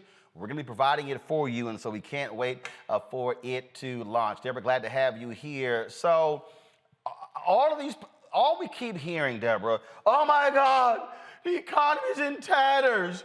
Inflation is sky high. People, they're charging 30 more cents for a burrito. Okay, please, can you just speak to these folks who really, it's about hating Biden, who are saying that the economy, Gianno Caldwell, who I used to put him on TV One, this fool actually said on Fox News, the economy today is worse than it was in 2008. Well, not quite, right? But the reality is, Roland, that prices are up, right? And so much of the inflation that we're seeing is a direct correlation to all of the supply chain things that are happening because of COVID, right? Like, we really thought we were out of the woods, and then look at where we are now. And so, you just think about it, look around. I had a bout of COVID over the holidays. My husband then Got it. You know, you go in stores and you feel like people aren't waiting on you. Well, it's because people are sick, right? And so they're the ones who, it's not just supply chain logistics that are clogged up. I mean, it sort of has a ripple effect. So Okay, hold on. So let's put a pause in there. Again, so people need to understand, inflation just doesn't happen. It's sort of like you go to the doctor and they go, "You have high blood pressure." That shit didn't kick in last week. Well, no, but the point I want to make is that, you know, people only experience what they see, right? So if I go in the store and something that I bought like, 6 months ago is now 30% higher, that is inflation, but there's a reason for that. And so the point is that a couple of things are happening. It's, interest rates are edging up, but they've been artificially low for a long time. And part of the reason— A long time. A long time. So the point is that, people are always sitting back and observing. Regardless of the economic climate, this is the point that I want to make, and the point that we'll be making on Get Wealthy is there are always opportunities to make money. So what I want, particularly the folks on this network to kind of embrace is that you have to have a wealth mindset. You have to be able to look at, okay, inflation is high. Gas prices are higher. So what are the things that are going to benefit from that? Well, I was just reading an article and they were talking about how this is going to further, just like COVID escalated online adoption, technology adoption, whether it be telemed, even though there were all these HIPAA rules. The point is that what our audience needs to be looking at are what are the companies and what are the industries that are going to benefit in this economic environment. It's always going to change. The issue is that right now, what's driving the market and the decline in the market really is so much uncertainty, right? And the other point is that— Hold up. I don't want you to run past that. Okay. Because when people hear that, again, there's so much attention that's put on the stock market, which makes no sense because, again, people act like that it is the leading economic indicator when it's not. But you just said there's so much uncertainty. For the people, but for the people who don't understand, those individuals who are in the stock market, they like certainty. They want to know the sun will be rising at 6:12 tomorrow.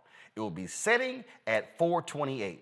If all of a sudden somebody says, hey, the sun's going to be rising at 6:40, well, hold up. No, it was supposed to be 6:12.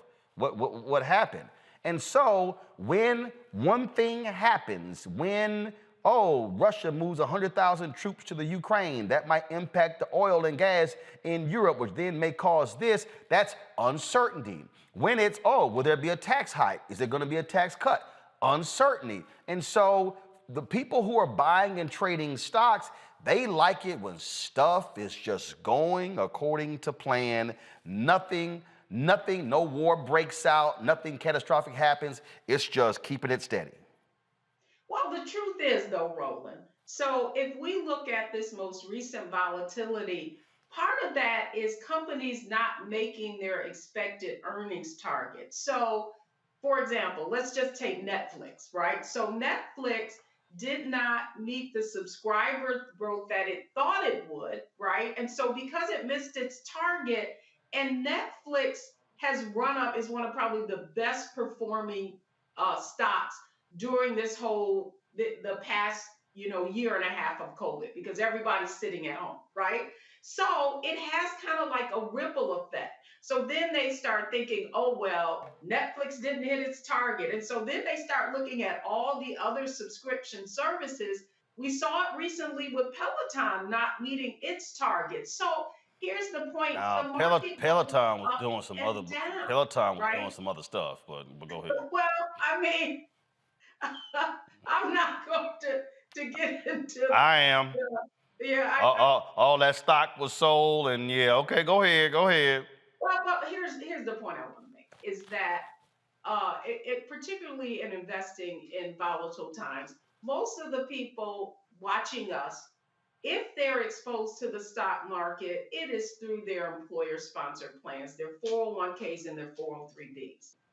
And so one of the points that I make is like when you see the market decline this quickly, kind of did a whipsaw here lately, that leads to people having concern. And that's the point at which you really do know what your risk tolerance is, right? So I would suspect that what we're also going to see is more selling because people have saw that, thought the market only went up.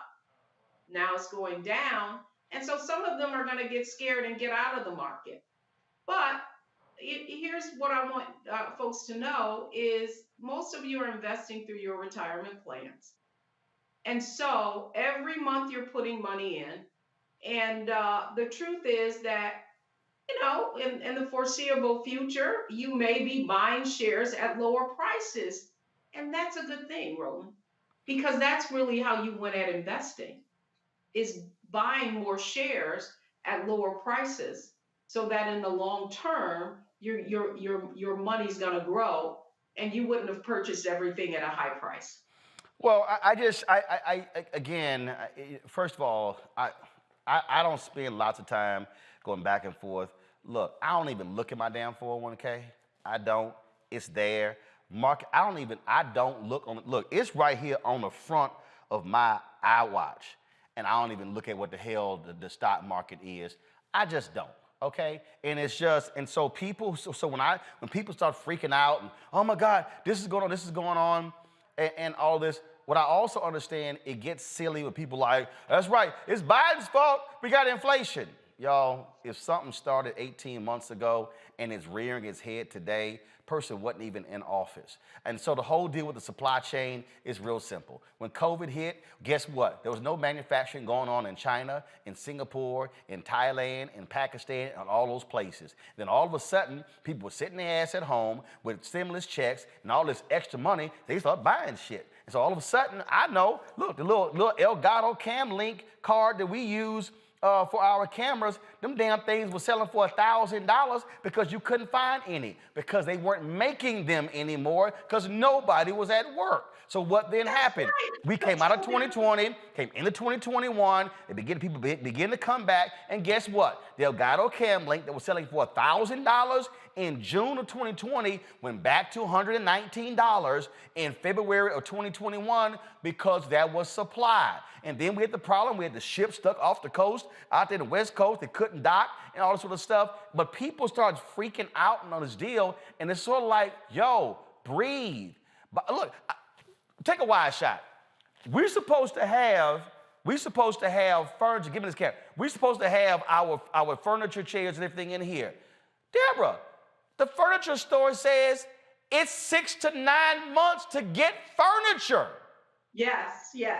I experienced that, by the way. But here's the other point I want to make, Roland, and what we're going to cover on Get Wealthy, and what the audience is going to hear from some real people, not just, me talking at them, telling them what they need to do, is actually, I see not looking at your portfolio, but the other aspect of it is you need to be looking at individual stocks that are going to do well in this economy.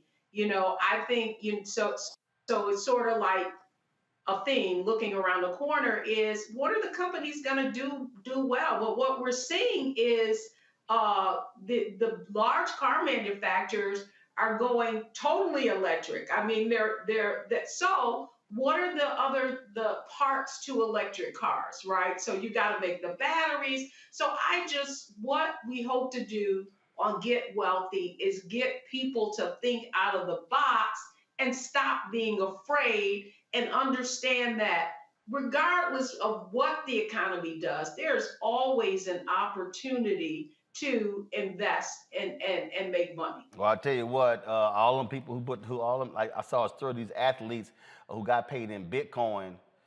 Ain't looking too good right now. Well, again, here's the other thing. Like, I'm not gonna hate on Bitcoin either because, Roland, it is an emerging asset class. I'm a hate on it. You know why, Deborah? I hear all that. Here's what I know. If it's $100 in my hand, and you tell me about this coin, I know that $100. And that $100 in my hand can go buy me something. But the bottom line is that, and here's what people need to understand about currency, is that the exchange of that money, like, you, in your mind, you feel like if you were to go to the bank and you go to take your money out, then you're trusting that the bank has your money there, right? And so there is in theory, well, not in theory, but, like, there's nothing backing the dollar, right? Like they did after Nixon changed it, where it wasn't based on gold. So every currency is based on the trust that we put in it, that if we go to exchange it for goods, that somebody will exchange the value. Hey, I feel you. That's the same thing with Bitcoin. So no, Roland, I am not going to let you make people fearful, right, of something they don't understand. I'm not, Deborah. I'm not making them fearful. I'm not making them fearful. All I know is I can feel this. I can touch this. But check this out, right. Let's go back to inflation. That same dollar is purchasing less than it was a year ago. I don't need more. I don't need more. I already bought everything I need. Well, okay. So that's why I'm glad this is your show. People are going to get wealthy. We're going to be learning how to get wealthy in all asset classes, whether it's stocks, real estate, Bitcoin, options. I want y'all to discuss all of that. I'm just letting y'all know Uncle Roro gonna be looking for Harriet Tubman on that $20 bill, and I'm gonna be sitting here counting ones, fives, tens, 20, and hundreds. So I talked to a lot of people about Bitcoin and all that. That's cool, but I'm good right here. Don't bet the farm on Bitcoin, but I'm just saying. There is nothing wrong with people having the money that you can that isn't going to take care of your basic needs, or that isn't for your future retirement. Here's all I want to say, Roland, and this is the point I want to make on Get Wealthy. So much of the wealth gap is because, and this is a huge number, 65% of Black households don't even own stocks outside of their retirement plan. And so I brought the receipts too. This is what I want you to know. I went back and researching this show, and in 2014, I came on News One Now. Same thing. The market was very volatile. Mm-hmm. Do you know what the Dow Jones was at that point? What? 16,000. Right. Where's the Dow Jones now? About 34,000, something like that. There you go. So it has doubled in 7 years. And what that means, Roland, is that, and at the same time, what have interest rates done? Going down. Okay, so much of our money, our savings, are in fixed income investments. So there's a whole lot of people that did not even get to take advantage of the rise in the market. Yeah, absolutely. Right? And so that is the point I want to make, is that, yes, in the short term, there will be volatility, but this is not the time to get fearful. In fact, it is the time to, what we call on Get Wealthy, to have a wealth mindset and look at where the opportunities now that we finally seeing some of this the stocks decline, right? Because we haven't had a huge correction or a huge decline. So it's sort of like the market doesn't always go down. And so it's almost like it was looking for an excuse. Got it. Whether it's the Fed raising interest rates, right? Whether it's a lot of these big companies that had, I mean, if you look at Netflix, here's the only statistic I want people to know, is that if you had invested $1,000 in Netflix 10 years ago, it would be worth $51,000, right? That's 51 times your money.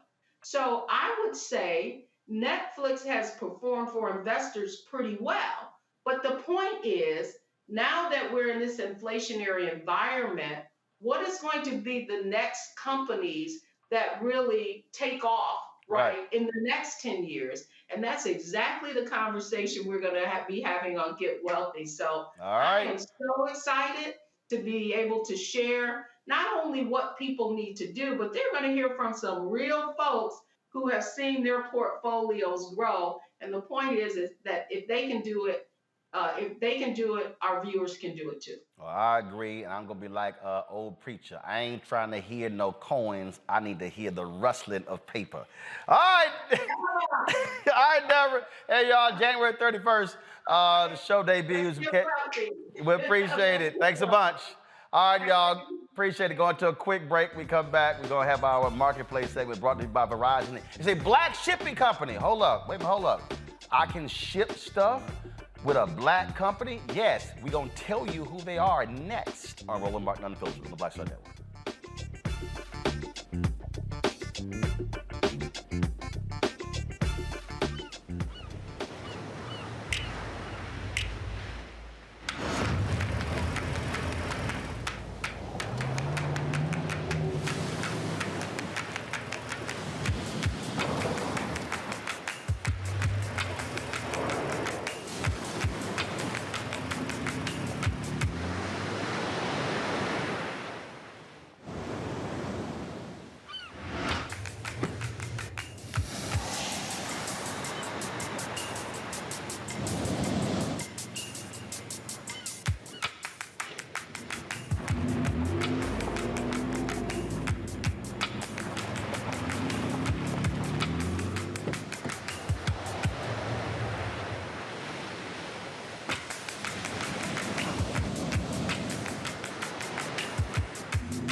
All right, Mustafa, a lot of us, man, you know, we sit here, we ship stuff with UPS, we ship it with FedEx, we ship our golf clubs with ship sticks. I'm sure you utilize a lot of stuff, USPS as well, but what about using a black shipping company? A black entrepreneur has found a way to ship all of your black-owned goods through a black-owned distributor.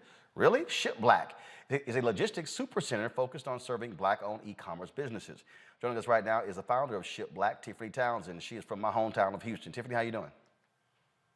Hi, Mr. Roland. How are you? Doing great. So, all right. So, explain this. What is Ship Black? What's the deal? Hey, Ship Black is geared towards helping black-owned e-commerce businesses ship their items.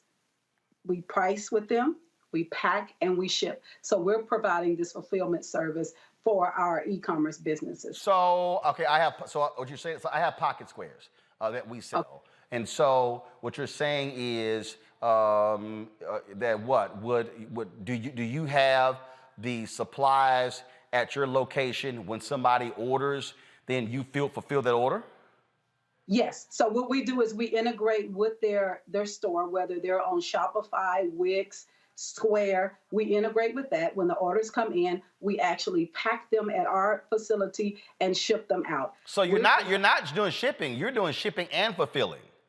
Oh yeah, we're fulfillment. Yes, we're But fulfillment. see, this is, I mean, the reason this is big is because, you know, like I'll tell you, when we first started, it was like, you know, I had them and I was sitting there having to get the order and then print the order, go in, get the product, put it in the envelope, put the slip in it, take it to the post office, mail a whole deal. And it was like, okay, well, dang, I forgot sometimes. And so what you're talking about is if Mustafa has a product, if Xavier had a product, if our other folks have products, so you're saying we have a facility, a warehouse, all the goods are stored here. If you got books, whatever, you don't have to worry about that. Y'all handle it. We handle everything. We're designed for the entrepreneur to be hands off. So we have the product. The product can come straight from China to our facilities. When the orders come in, we actually pack them and ship them. We take care of the customer service piece. We take care of insurance claims, returns. We take care of everything for the e-commerce business owners. Wow. And, you know, people just don't understand the value in that, the value of saving themselves. Oh, my God. Look, I can raise my hand. Mustafa, I don't know about you, but my Lord, if to be able to say, yo, y'all got it, I'm just gonna sit there and promote it. Y'all take care of the rest of that stuff. That is a major deal for a lot of small businesses who are not trying to go back and forth to the post office and gotta go buy envelopes and all that stuff.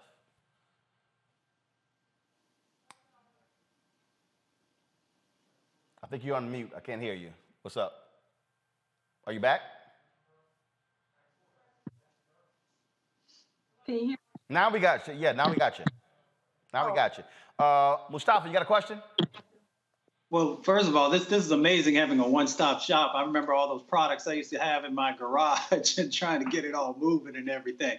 You know, a question that many owners may have sometimes is there any products that are too large or too small for your business, or do you handle everyone in between? Right now, we're not handling things that's too large because of space restrictions, but we handle everything as small as jewelry pieces, and then we go all the way to, I think our biggest product right now, we have grills for the front of cars. So I have a vendor, he does like Cadillac grills, and so that's the biggest that we're doing right now. But we house that at our facility. Like I said, we take care of all of the packing and shipping needs. You know, when the pandemic happened, the e-commerce businesses grew over 30%. You know, Shopify put out a report, which is the #1 marketplace for e-commerce businesses, that they grew 86% from 2020 until now. But 89% of those were Black-owned businesses, mainly Black-owned women businesses. And so you have all of these individuals coming to the marketplace, but they don't actually know a lot about the packing and shipping piece. And so my background, I have 20 years of experience. I was a previous postmaster with the United States Postal Service, but I cut my teeth there. I started at the bottom and moved all the way up. And so I know all of the packing and shipping and the logistics piece. My husband brings in the transportation piece. And so that's what we have at Ship Black, but really trying to provide a service and let our Black community know that they have the same abilities as their counterparts. You know, a lot of the other businesses are growing and scaling, and we wonder, why? How are they doing that? They're doing that because they're not working. They're not cutting their own yard, okay? They're hiring somebody to do it for them. And so, you know, a lot of celebrities try to make fulfillment look glamorous. Like, oh, we got orders all over our living room. You're cutting your own yard. You're doing your own hair. You're being your own barber. You know, you're handling these things that should be outsourced by experts, and you're trying to do it yourself. In order to scale, you need to turn that over and let a professional company do it for you and handle things that way. And especially getting into large e-commerce platforms like Target, Ulta Beauty, different things, they want you to have a fulfillment center. They're not going to accept your product coming from your living room. You have to have a fulfillment center to be able to take care of certain capabilities. How do you get paid? Is it a percentage of the price of the product? How does that work? Yeah, we get paid for fulfillment. So fulfillment for each order going out. So we get paid for fulfillment and then storage. All right, then. So if folks want to reach you, how can they do so? They can reach us at shipblack.com. Follow us on Instagram. Ship Black Co. on all social media platforms. We're here to educate. We have something called Ship Black University, where if individuals don't want us to handle their products, we still can educate them on that shipping piece just to make sure that they are successful. All right, then. Well, look, we certainly appreciate it. Great job. And trust me, a lot of small business owners really would love to have Black-owned fulfillment operations. So we appreciate it. Tiffany Townsend, thanks a lot. Thank you so much, sir, for having me. Have a great night, guys. All right, thank you so very much, folks. I'm going to end on this note. The founder and publisher of the pioneering Black radio exclusive magazine, Sidney Miller, has died at the age of 89. A week after his birthday, Miller died at an Arlington, Virginia hospital from COVID complications. The one-time Capitol Records executive also was a former vice chairman of the Music Cares Board of Directors. In the 1980s, he launched the nationally syndicated radio show Hollywood Live, hosted by WBLS personality Frankie Crocker. Miller was honored at the NAACP Image Awards and sat on several boards, including the Evander Holyfield Foundation, the National Black Programmers Coalition, the New Orleans, Atlanta, and Washington, D.C. Music Commissions, and Push Rainbow Coalition. Again, Sidney Miller, dead at the age of 89. All right, folks, that is it. I want to thank Mustafa and Xavier for joining me on today's panel. Thank you so very much. Folks, I want to thank all of you for watching as well. Please support us in what we do. Tell a friend, a family member, frat brother, sorority sister, Mason, Link, Eastern Star, doesn't matter. Download our Black Star Network app. This is about us being able not to rely on other programs, other platforms, but to create our own. All the platforms, we're on all the platforms. That's right, Apple TV, Android TV, Apple phone, Android phone, Roku, Amazon Fire TV, Xbox One, Samsung Smart TV as well. And of course, if you want to join our Bring the Funk fan club, every dollar you give goes to support this show. Folks, there are multiple ways for you to give. Cash App is $RM Unfiltered. PayPal is R Martin Unfiltered. Venmo is RM Unfiltered. Zelle is Roland at RolandSMartin.com. Roland at RolandMartinUnfiltered.com. Folks, that's it. I will see you guys tomorrow right here on Roland Martin Unfiltered on the Black Star Network. Always appreciate those of you who watch and support what we do, where we keep it real, keep it honest, keep it unapologetic, and we keep it unapologetically black and, of course, unfiltered, because this is how pros do it.